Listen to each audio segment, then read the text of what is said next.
Where the bands are going this week? Who knows? Oh no. Who knows?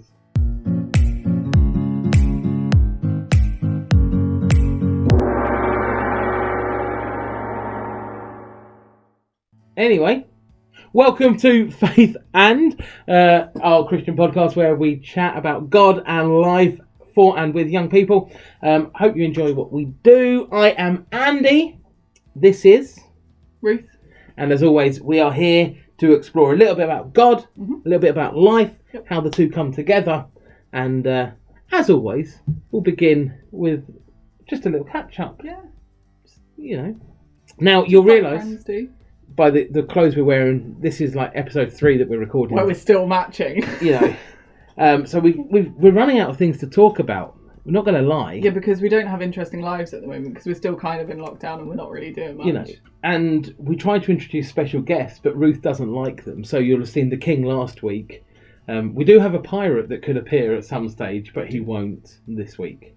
We'll save that for another time. Yeah, but I mean, I was reading the other day about a phenomenon. A phenomenon. A phenomenon. Well, no, about esports. Do you know about esports? Vaguely. Okay, so esports are basically teams that play sports electronically. Yeah. Man, they were earning serious money. Really? Yeah. Like a tournament for one little tournament. Yeah. At a really game called Brawlhalla. Okay. So you're like a little character and you have to like push somebody else off a cliff and that's it. Yeah. Right. The winner of this in I think 2020 got $250,000, $300,000. Sorry. What? Exactly. 250. What? So there you go. Why don't we go and do that? We can sit and play games and get good at them and then beat other people. I mean, yeah. Do you want to be a team? Let's find other people. So there's a team in Spain. Yeah. Yeah. I think it's a Rocket League team. Okay. Who are owned by professional footballers. Or, oh no, sorry, it's the other way around. A professional football team in the 3rd division is owned by an gamers. Esport team. Yeah, that's that way around. Yeah. That's insane. It is quite mental. That's how much money they're earning. We need to get into that business. Imagine all the things we could do with young people if we won the money from gaming. Yeah, we should. Yeah, so on that bombshell, my head's spinning a bit from that. So, we've been talking about the Holy Spirit. Yes, we have. And we've looked at who he is and sort of talked a little bit about Jesus saying he was a counsellor. Then last week we looked at the disciples receiving the Holy Spirit and they were empowered and they were emboldened to go and do lots of different things. And we talked a little bit about how there were different gifts and they're all the same. Yeah.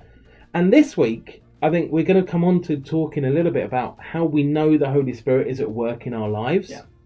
And how we live our lives because of that power within us. Yeah. Yeah. And so if you go to Galatians in the Bible... we should have had a cool Bible to hold up there. Any Bible is a cool Bible.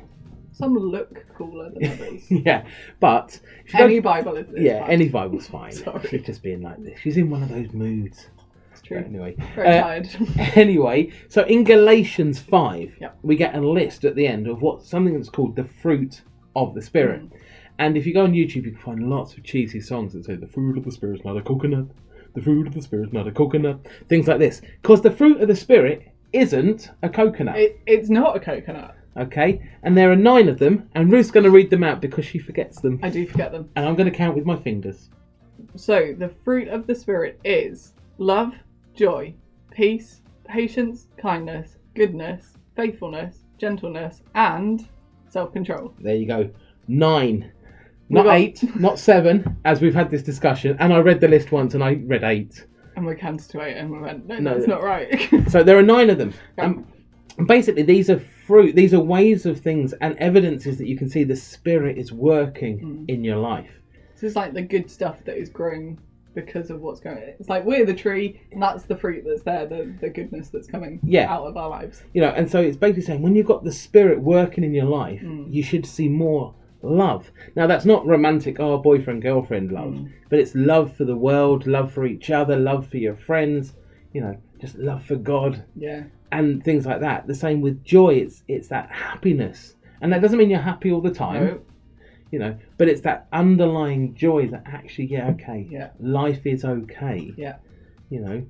What's next? So yeah, and again, so peace is next, and I think we live in a really unstable world in a lot of ways, don't we? And being that peace in situations, or even in a smaller way, in conflicts in friends, and being that kind of peacemaker in situations, and bringing that attitude of not wanting conflict, and then patience. One that I'm not necessarily good at, but I think we all lose our temper or all get riled up sometimes, don't we? But yeah, completely. But being that person who can step back and say, no, I'm going to be patient with this person or this situation, and I'm not going to get angry, and I'm going to give them the time of day or whatever else. Yeah. And then there's kindness and goodness, faithfulness, gentleness, self-control, and all these different fruits that we see the measure of them growing inside of us. And so when the Spirit comes into our life and He's there and He's active, it doesn't mean He's appear overnight. No. Okay, and no one's expecting you suddenly to go from being the most angry person in the world to the most peaceful. Yeah. Or not having any self-control to suddenly, I can control myself.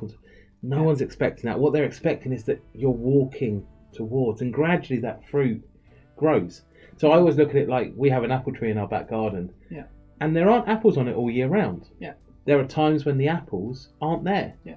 But there are things working away, growing underneath. And then suddenly the apple grows and it's ready to be eaten.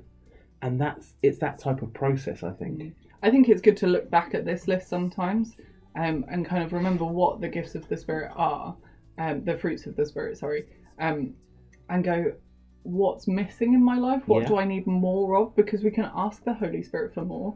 So I look at my life and go, oh, I'm not being very self-controlled at the moment. I have eaten a lot of chocolate this week. I need some help with that. And ask the Holy Spirit for it. Or, I need more love. I need to love other people more, and I'm not doing very, very well at that. Holy Spirit, come into my life and help me do that. And that's the thing. And just before this list, there's another list that Paul writes to the Galatians, and he's saying, this is the stuff you've got to get rid of. And actually, it's like Ruth has just said, it's getting rid of that stuff. Like, maybe you tell lies all the time. And actually you're saying, well, actually, I want to get rid of the lies. Yeah. Because that's not loving towards other people. That's not, it's not kind. It's not good. It's not faithful. It's not, And so it's actually, you replace an old way of life with this fruit. And that is what the fruit of the Spirit and being filled with the Spirit is about. Yeah. It's more about the way you're living than what you're doing. And then other people see the fruit as well, don't they? Yeah. Like you say, when you in your apple tree in the garden, you see when that fruit is there and is ripening and is ready. Yeah. And I think other people then see the fruits of the Spirit in us. We live different. We look different. They see those fruits. And that's where conversations happen, I think, and we get to speak about Jesus and what we're doing and why we live our lives that way, and the power of the Holy Spirit in us. Exactly. And so I want to encourage you to this week go and find out and reflect on your own life and say, actually, how am I living and what fruit do I want more of? Yeah. So, as always, there's a little reflection sheet down below on our Patreon. Yeah. It is literally just below this video on the Patreon site. So if you click on the link below, it'll take you to it. Yeah. And you can download that, print it off, have a look at it. Yeah. It's all completely free. Follow us on our Patreon page. Yeah. Like and subscribe here. Do all the things. We're not going to ask you for anything. You can get it all for free. Yeah. But just enjoy that and have a great week. Yeah. And we'll see you next time. See you next week.